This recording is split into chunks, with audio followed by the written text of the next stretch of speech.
अब जब भी हम भारत के लोकतंत्र पर गर्व करते हैं तो एक सवाल जरूर उठता है कि इस लोकतंत्र को आखिर किसने बनाया? क्या इसे कांग्रेस ने बनाया या सिर्फ इसको समय समय पर सबने अपने फायदे के लिए तोड़ा और मरोड़ा? आइए कुछ फैक्ट्स और हिस्ट्री के सबूतों के साथ इस सवाल का जवाब ढूंढते हैं कि किसने कितनी लोकतंत्र की नींव को तोड़ा है। अब 1946 के कांग्रेस चुनाव में 15 प्रदेश कमेटी ने सरदार वल्लभ भाई पटेल को सपोर्ट किया, लेकिन गांधी जी ने नेहरू जी को नॉमिनेट कर दिया और इसी वजह से सरदार पटेल को पीछे हटना पड़ा। अब ये लीडरशिप का चुनाव था या गांधी जी की पर्सनल प्रेफरेंस, जो भी हो, लेकिन यहीं से शुरुआत होती है डायनेस्टी की पॉलिटिक्स की। अब जो 1946 में सरदार पटेल के साथ हुआ, वही एक बार फिर 1952 के रामपुर चुनाव में बिशन चंद्र सेठ के साथ किया गया। रामपुर लोकसभा सीट पर बिशन चंद्र सेठ ने जीत हासिल की, लेकिन मौलाना आजाद को जितवाना कांग्रेस के लिए प्रेस्टीज का सवाल बन गया था। डीएम पर प्रेशर डाला और नतीजे बदलवा दिए। ठीक यही फिर 1952 में डॉक्टर अंबेडकर जी के साथ हुआ। अंबेडकर जी को पार्लियामेंट से बाहर रखने के लिए उनको मिले 78,000 वोट कैंसिल कर दिए और वो 14,000 वोट से हार गए।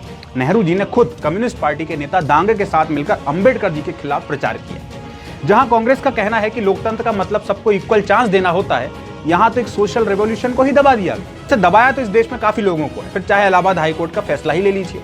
1975 में इलाहाबाद हाईकोर्ट ने इंदिरा गांधी जी को 1971 के चुनाव में हेरफेर करने के मामले में दोषी पाया, लेकिन रिजाइन करने के बजाय उन्होंने इमरजेंसी थोप दी।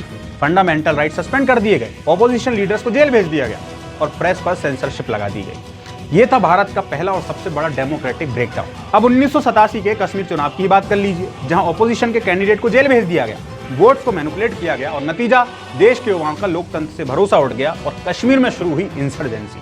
1990 में तो माहिम के उपचुनाव ने बिल्कुल फिल्मी अंदाज में चुनाव देखा, जहां गोली चलती है, खून बहता है और राजनीति भी होती है। अमीर सिंह एक निर्दलीय कैंडिडेट थे जिन्हें रैली के दौरान गोली मार दी, खुलेआम बूथ लूटे गए और उस समय भी पुलिस बिल्कुल वैसी ही शांत रही जैसी हाल ही में मुर्शिदाबाद। कांग्रेस के राज में बिहार इलेक्शन का मतलब था गुंडा राज, बैलेट बॉक्स को लूटना और इसी वजह से 1985 इलेक्शन में 69 लोगों की मौत हुई। बूथ कैप्चरिंग शब्द शुरू बिहार से हुआ, लेकिन मशहूर कांग्रेस के शासन में हुआ। चलिए अब उस महाराष्ट्र के चुनाव की बात कर लेते हैं, जिसके लिए राहुल गांधी जी ने लिखा है मैच फिक्सिंग महाराष्ट्र। 2009 में कांग्रेस के सांसद और मशहूर अभिनेता गोविंदा अपने घर के बाहर कैश बांटते हुए पकड़े गए थे। इलेक्शन कमीशन के पास पूरे एविडेंस थे, लेकिन कोई कार्रवाई नहीं की गई। क्यों? क्योंकि आप सब जानते हैं पैसा बोलता है।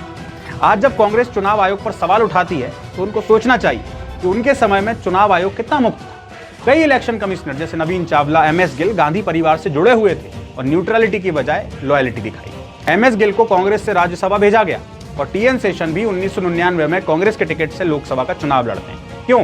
दरअसल ये एक पैटर्न था, एक पूरी स्ट्रेटेजी जिसमें सिस्टम से ज्यादा पावर चाहिए था। लोकतंत्र कांग्रेस ने बनाया नहीं, बल्कि मैनिपुलेट किया। जहां पब्लिक ने डिसीजन लिया, वहां सिस्टम ने उसे बदल दिया। डेमोक्रेसी सिर्फ वोट देने तक सीमित नहीं है। उसका सच तब समझ आता है जब आप पूरे इतिहास को देखें, बिना लॉयल्टी के, बिना बायसनेस के। इस वीडियो में मैंने जो भी जानकारी दी है वो पूरी किताबों के आधार पर, ना ही किसी टीवी न्यूज से सुनकर और ना ही किसी व्हाट्सएप विश्वविद्यालय से पढ़कर। इसीलिए यहाँ पर जो जानकारी दी गई है वो पूरी तरह से अनबायस्ड है। जय हिंद।